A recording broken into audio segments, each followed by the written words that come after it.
Ladies and gentlemen, my name is Matt. I am the AmeriCanadian gamer, and I wasn't going to do this video, but I really feel like I need to talk about what happened at E3 today, or well, yesterday for those of you watching it now. But there's a lot that is going through my mind, and a lot that I feel like to get off of my chest. And this is really impromptu, it's unscripted, so forgive me if I ramble or I rant a little bit, but this is pretty much right off the cuff. I'll edit out what I can to make it a little bit smoother, but that's what this is going to be. But this E3 was a big deal, to say the least. It was a very big deal, and I am not surprised by the way it turned out, and I am disappointed and saddened that I'm not surprised by what happened. And before this conference began, I was really hoping that a lot of the stuff about the Xbox One would turn out to be a lot better than we had assumed, that it wouldn't be as bad as all these rumors and all these Twitter posts made them seem to be. I was really hoping that Microsoft would pull this ace out of their sleeve that would just make everything better, and that we would have this bright, glorious future to look forward to with this console. But they didn't. They actually kind of made it worse. And now I don't know what to think. I mean, it's like last generation they built this tower. This glorious tower of a fan base, of a library, of a reputation with their console. Now, the Wii U was the was the best-selling console of the last generation. Statistically, it was. Now, in a core gaming audience, the same people that they were really need, which I'll get to that in a moment, those people are not really playing the Wii as much as they are the 360. I mean, a lot of people still play the Wii a lot, don't get me wrong, but for most people that bought a Wii, it sat on the shelf collecting dust, as opposed to the 360 and PlayStation 3s. So Microsoft pretty much dominated that aspect of gaming last generation, that more core shooter sports game side of gaming, and they built this tower out of it. And every time a rumor came out, or somebody said something about DRM, about used games, about always online, every time something happened, it shot out a piece of the support, it broke a beam, it pulled out bricks, it just did something that started crumbling the tower slowly and slowly and slowly, and Microsoft did absolutely nothing about it. They had absolute zero damage control. It was just crap for damage control. They did nothing. They just watched it fall. They watched everything they worked for, everything they built up, just crumble into dust before their eyes. And then they stood around it, they picked up the bricks, they looked at them and said, maybe we should say something about this. And then they didn't. They just let the foundation sit there and rot, and they said, we'll just go build somewhere else and maybe it'll be okay. I don't understand what's going through their minds right now, why they keep trying to sweep all this bullshit under the rug, why they keep trying to hide it and pissing off the core gamers that they need.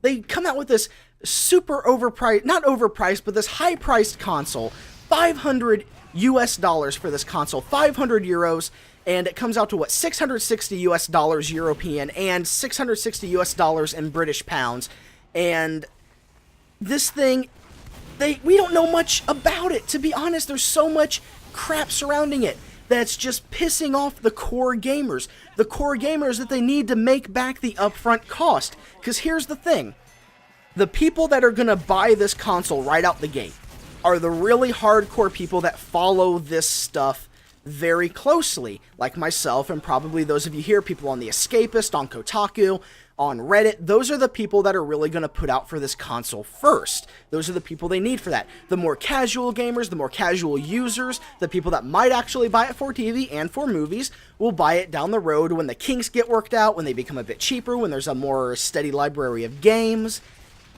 And the people that they need right up front to get that word of mouth going, to get this console out there, to advertise it to their friends, to pay that upfront cost, to start buying games so they can start making their money back, are the same ones they're pissing off and sweeping under the rug, throwing under the bus and just plain out, flat out ignoring everywhere and not addressing the issues that matter to them. And that pisses me off more than anything. Can you tell? Have you ever heard me this angry? I don't think you ever have, and I'm holding myself back right now. I usually don't really get like this with this stuff, but I need to rant about it. Because it was the most frustrating thing. Because we knew it wasn't going to be a great reveal. We knew it, but I never want to hope that something is going to be bad or just expect that it's going to be bad. I know that it wasn't going to be good, but I was hoping that they would do something about it. I want things to be good. I know people don't like certain games, certain movies, certain genres, certain music, certain anything. But that doesn't mean that we can't hope for it to be good, beneficial, enjoyable. That's what I was hoping. I was hoping that something would happen to where people could say, all right, that's really not so bad. I can tolerate that. I can handle that. I might see myself buying one. And they came out and they used the word exclusively very loosely, used it very loosely to apply to titles that are not even really exclusives in the traditional sense. And they brought out stuff like, oh, look, we're going to talk about a car for 5 minutes, show you the car, and here's a driving game. Oh, look at this smart glass iteration. Oh, look at the really gritty new Dead Rising 3. Isn't it gritty? You went from chainsaw, dual-wielding chainsaws to duct taping a flashlight to a gun, then pulling out your Windows 8 phone, tapping on it a couple of times, and calling in an airstrike. Where does that come from? You mean cloud computing? Then the smart glass. The smart glass, the same thing that they criticized the Wii U for. That they said nobody's ever going to use that. That's a stupid gimmick. It's not going anywhere. Oh, let me pull out my Windows 8 tablet device and go into commander mode on Battlefield and let me call in airstrikes and Dead Rising and let me check in on Watch Dogs while I'm away. And I know that some of that stuff happened to other conferences, but it's also safe to assume that it's integrated into the Windows versions of the games as well. And this is just, I don't know what they're doing with this. Sony completely crushed them at this E3. And at this point, you're looking at a console that people in the core audience don't trust, that's priced at $500, $100 more than its competitor, comes with all these rumors, all this bad press, comes with a Kinect that there's all this stuff about it spying on people, which I don't know how much advantage that could be taken, but with the Prism thing that just happened, it's kind of a bigger deal than it would have been otherwise. And all this stuff of checking in every 24 hours, otherwise you can't play your games and you can only watch movies. And then you look at the PlayStation and it's like, oh, well, now the PlayStation doesn't look like it has all that. It actually looks kind of good. And then they said, okay, well, we have exclusives, we have new IPs. And for me personally, and probably for you there on this channel, the really only exclusives that really popped out were Halo 5 and Titanfall. And here's the thing about Titanfall. Amongst the consoles, it's exclusive to 360 and Xbox One. But a week ago, it was announced that it's also coming to PC. You can go check.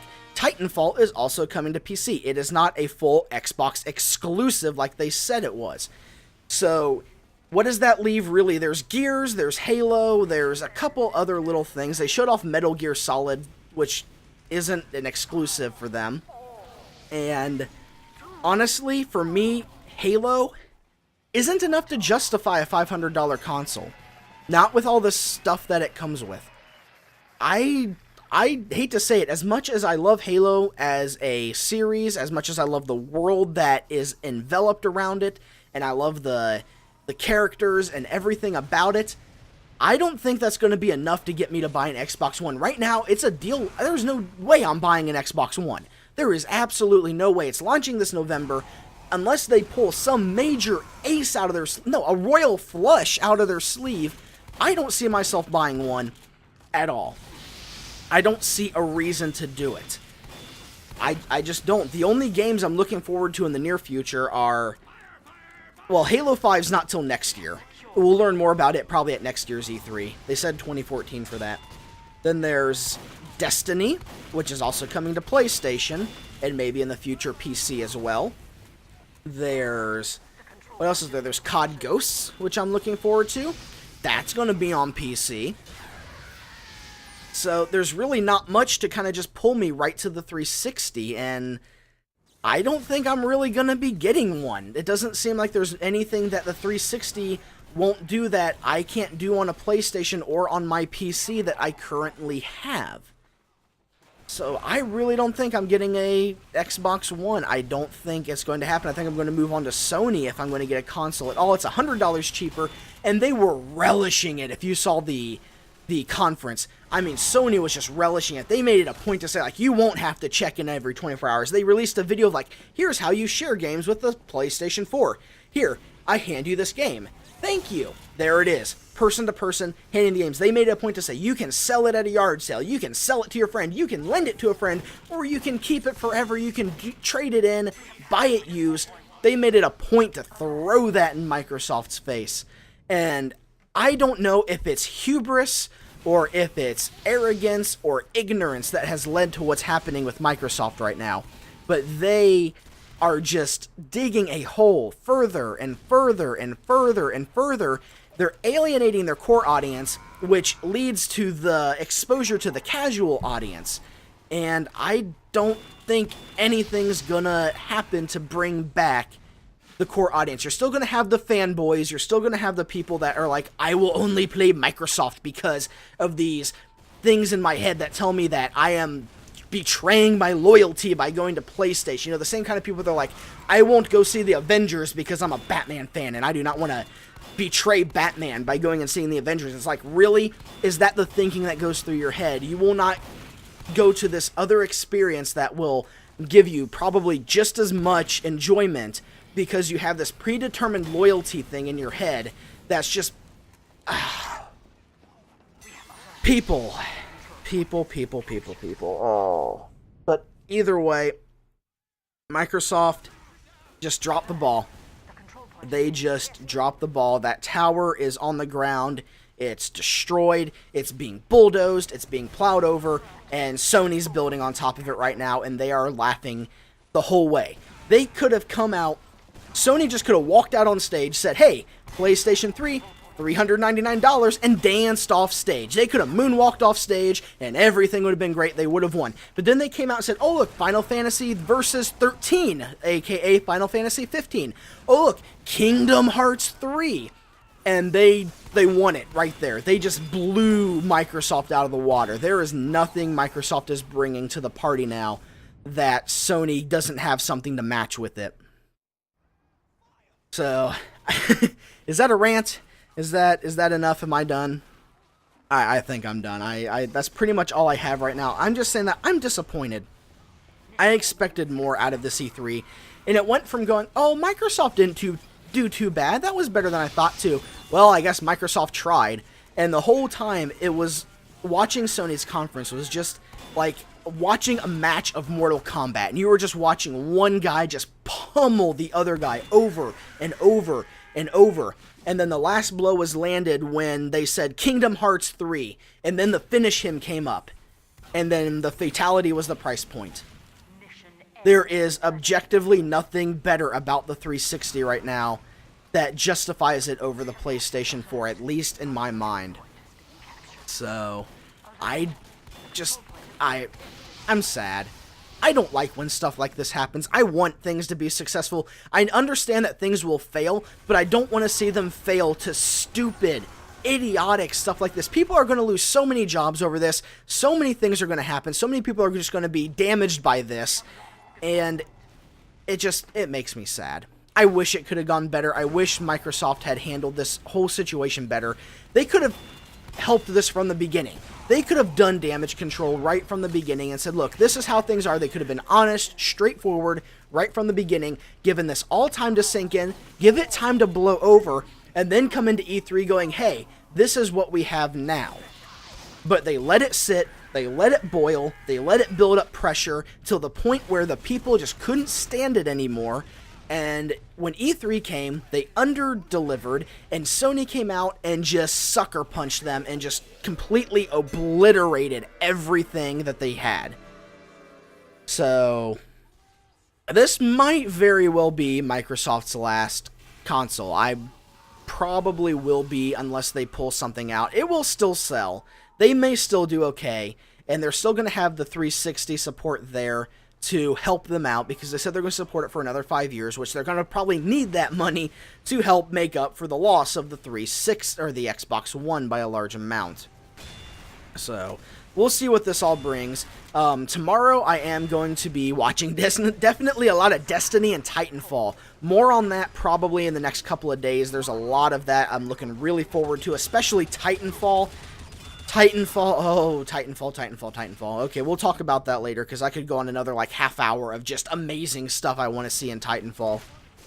But, rant over. I'm done. I don't know what gameplay I'm putting in the background right now. I'm looking at the recording time, and it's 15 minutes and 45 seconds right now. I'll have to edit some stuff out.